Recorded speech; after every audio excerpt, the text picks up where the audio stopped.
दोस्तों, मैं आपका दोस्त रवि जैन चुनगी। आप जुड़ चुके हैं चुनिंदा खबरों से। बने रहिए, जुड़े रहिए चुनिंदा खबरों के साथ। लीजिए आज की ताजा खास खबर। रंगों के त्योहार होली महोत्सव पर अशोक जैन अनोरा, गल्ला व्यापार मंडल अध्यक्ष मंत्री संजीव जैन कप्तान, महामंत्री नितिन अग्रवाल की ओर से हार्दिक हार्दिक शुभकामनाएं सभी जनपद वासियों को। संजय जैन, राजू एरा, जिला सेवा प्रमुख विश्व हिंदू परिषद की ओर से हार्दिक हार्दिक शुभकामनाएं। कुंज पशु आहार केंद्र की ओर से अमर घुटारी, जिला पंचायत सदस्य अमान साहू की ओर से हार्दिक शुभकामनाएं। रंगों के त्योहार होली महोत्सव पर देवेंद्र बोरवेल्स के संचालक कुंवर जगन सिंह बुंदेला की ओर से हार्दिक शुभकामनाएं होली मिलन समारोह के शुभ अवसर पर। ललितपुर क्षेत्र के आप जिलाध्यक्ष हैं भारतीय जनता पार्टी के, क्या कहेंगे जनपद वासियों को होली सा महोत्सव के उपलक्ष्य में? होली का उत्सव एक आपसी सौहार्द का त्यौहार है। इस त्यौहार पर मैं सभी जनपद वासियों को अन्याय व अधर्म पर भक्ति व सत्य की जीत का संदेश देने वाले पावन त्यौहार होलिका दहन की आप सभी को हार्दिक शुभकामनाएं एवं बधाइयां देता हूं। आप सभी जनपद वासियों को सनातन संस्कृति के हिंदू पर्व होलिका उत्सव की बहुत बहुत शुभकामनाएं। आप सबसे शुभकामनाओं के साथ साथ यह भी अनुरोध करना चाहता हूं कि इस त्यौहार को सौहार्दपूर्ण वातावरण में आपस में मिलजुल करके मनाएं। कहीं भी कोई किसी तरह का विवाद ना हो। नशा पत्ती करके कहीं कोई विवाद होता है तो इस तरह की जहां भी कोई समस्या हो तुरंत 112 नंबर पर डायल करें अथवा समीपस्थ थाने या हमको सीधे फ़ोन करें ताकि तुरंत आप लोगों को पुलिस व्यवस्था उपलब्ध कराई जाए। साथ ही साथ जनपद में किसी भी तरह की गलत गतिविधि में कोई भी व्यक्ति शामिल ना हो और जनपद की प्रगति के लिए आपके जो भी अच्छे से अच्छे सुझाव हों उनको मुझ तक साझा करें ताकि उन सुझावों के आधार पर आपको उन सुविधाओं का लाभ पहुंचाया जा सके। बहुत बहुत धन्यवाद।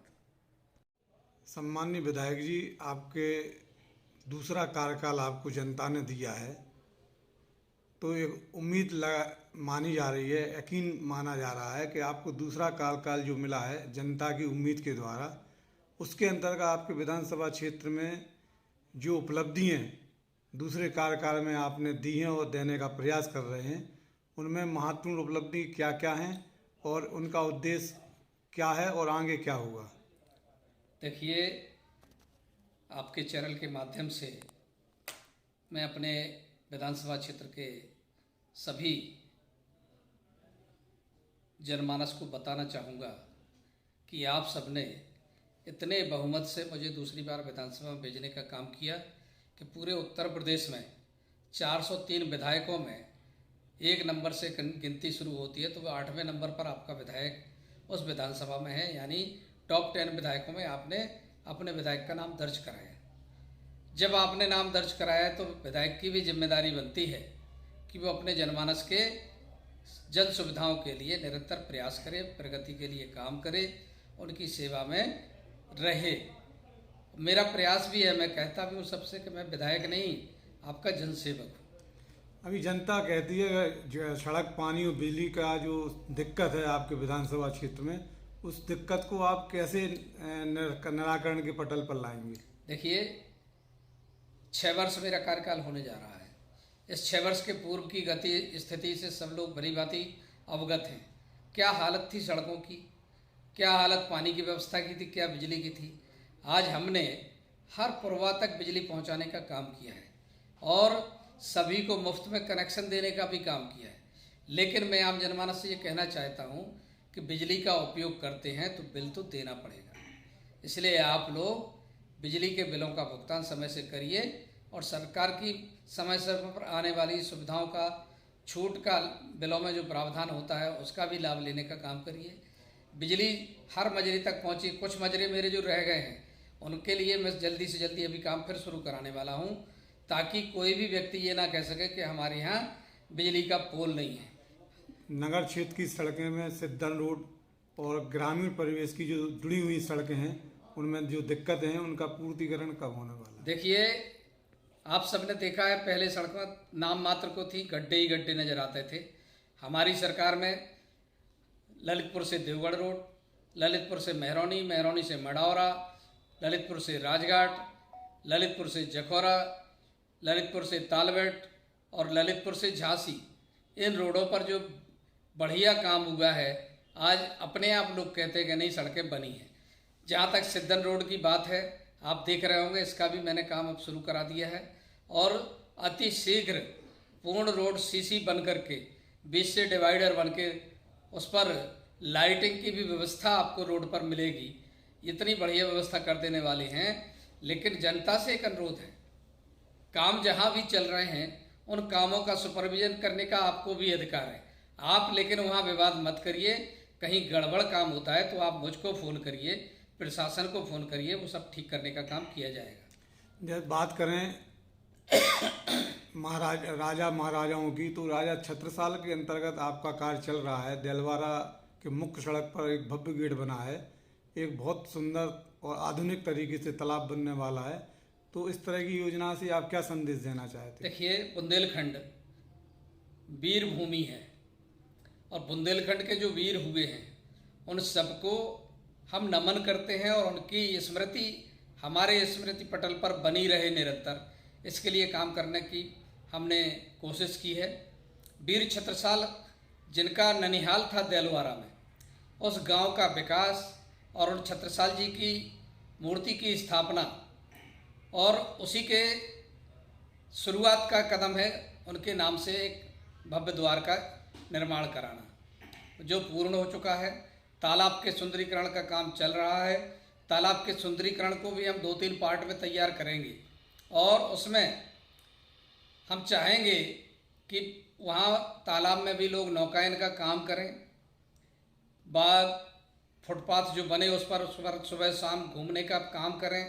सामने पार्क को हम डेवलप करेंगे नवोदय विद्यालय के समीप। इसमें वीर छत्रसाल की विशाल प्रतिमा का स्थापना का उद्देश्य भी हम लोगों का है और हम लोग 5-6 करोड़ रुपए से इस गांव को संतृप्त करने का काम करेंगे और वीर छत्रसाल के नाम से देलवारा की पहचान इस जनपद के साथ साथ पूरे प्रदेश में बने, देश में बने, ऐसी व्यवस्था कर रहे हैं। अभी बजट सत्रकाल के अंतर्गत माननीय मोदी योगी जी ने जो अपने और बजट पेश किया है और रोजगार के अंतर्गत व्यापारियों को, उद्योगियों को एक उपहार दिया, तो उस तरह से किस तरह का उपहार है, किस तरह से सरकार देखिए,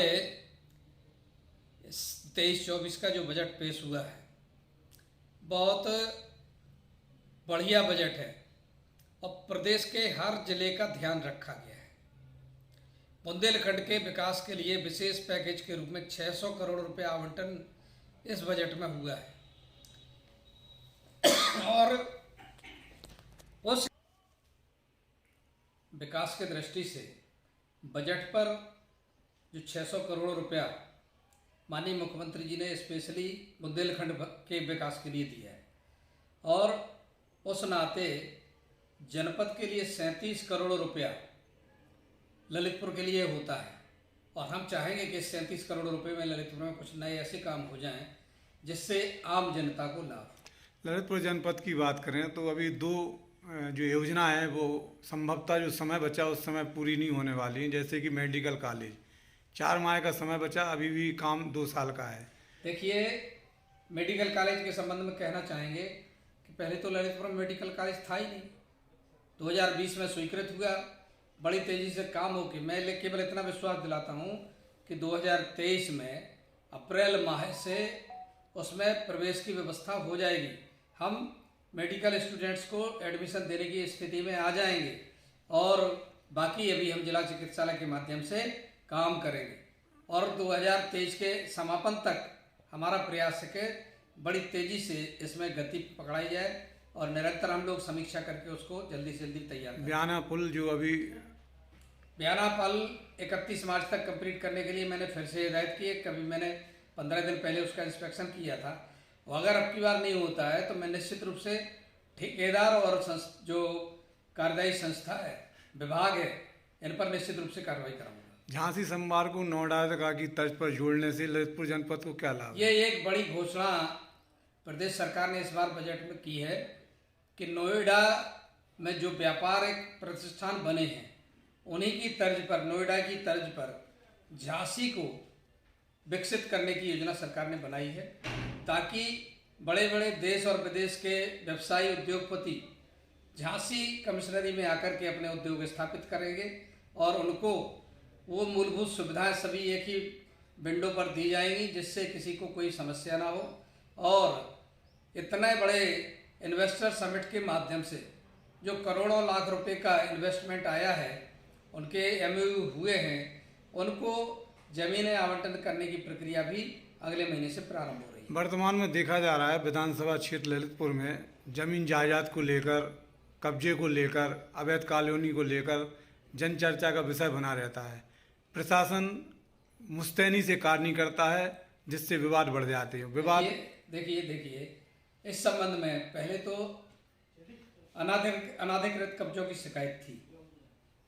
अब जो शिकायतें आ रही हैं वह ज़्यादातर शिकायतें परिवार के बीच के लोगों की हैं। आपस में बंटवारे पर विवाद करना, मकानों के निर्माण पर विवाद करना, खेती करते समय एक दूसरे की ज़मीन को जोत लेना, ये जो विवाद हैं इनके लिए भी हम प्रशासन के साथ बैठकर वार्ता करेंगे और कहेंगे कि जहाँ भी ऐसी कोई शिकायत आती है, समाधान दिवस हम चला रहे हैं, उन दिवसों के माध्यम से भी इन शिकायतों के निवारण की व्यवस्था की गई है। जल्दी ये समस्याएं सब दूर हो जाएंगी। आप जब क्षेत्र में भ्रमण करते हैं तो उस समय आपको ऐसे कौन से विवाद नजर आते हैं और शिकायतों के रूप में आते हैं जो सर्वाधिक हों? देखो, सर्वाधिक विवादों में मैंने कहा ना, जमीन के संबंध में पारिवारिक विवाद ज़्यादा है।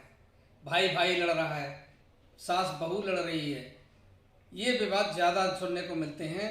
परिवार में पति पत्नियों के भी विवाद मिलते हैं। इनका जो समय परिवर्तन कहें हम, या संतोष की अवधारणा जो पहले मन में रहती थी वो खत्म हुई है। कुछ इस तरह की बातें जिनको जान करके दूर करने के लिए हम लोग प्रयास कर रहे हैं। सामंजस्य बैठा के पंचायतों के माध्यम से सुलह समझौता करा कर इन समस्याओं के समाधान में लगे। जनता जो परेशान रहती है और अपने क्षेत्रीय विधायक से मिलना चाहती, तो ऐसा कौन सा दिवस है जिसमें जनता दरबार आपके? देखिए, ललितपुर विधायक का तो दरबार 24 घंटे है। रोज सुबह 9 बजे से 11 बजे तक आम जनता के लिए प्रतिदिन बैठता हूँ। विधानसभा सत्र के समय जैसे मैं नहीं रहा तो मैंने पहले से सार्वजनिक रूप से सूचना भी की थी अपने विधानसभा क्षेत्र के जनमानस को कि इतने दिन कार्यालय बंद नहीं रहेगा, कार्यालय पर जाएं, आपकी समस्या के समाधान के लिए प्रतिनिधि के तौर पर जो भी रहेगा वो आपकी समस्या का समाधान कराएगा। जरूरत पड़ेगी तो फोन से वार्ता करके हम भी समस्या के समाधान में सहभागी बने रहे। इसलिए हमारे यहाँ तो कोई साप्ताहिक दिवस नहीं बना है। जब भी जिसको जब आना है तब आकर मिले, अपनी समस्या बताए, उसके समाधान के लिए मैं पूरा प्रयास करता हूँ।